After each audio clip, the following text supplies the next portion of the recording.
In this guide, I'm going to show you how to find car collection, aka that full list of cars here in Forza Horizon 6. Before we do get into this guide, make sure to like the video and subscribe to the channel with all notifications on. It really does help with the channel and it lets us know that you want more content like this, so we'd greatly appreciate it. And if at any point throughout this guide you did have any questions, just ask them down in the comment section below and we could help you out further. I'm going to be doing my best to reply to every single comment down there.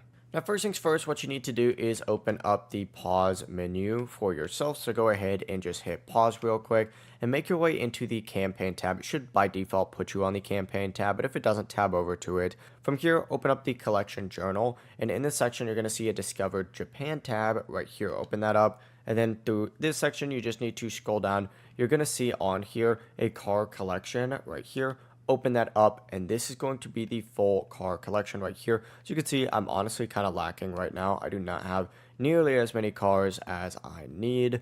But if there's a car on here that you're looking for, you could select it and it can tell you exactly how you can get it. For example, if I want like this right here, I got to get the 2020 Ford Performance Bronco R before I can, of course, unlock that. That's the full process though. It really is that simple. If you guys had any questions, ask them down in the comment section below and we could help you out further. I'm going to be doing my best to reply to every single comment down there. Before you do leave this guide, make sure to like the video and subscribe to the channel with all notifications on. It really does help us out and it lets us know that you want more content. Have a great rest of your day though. Peace.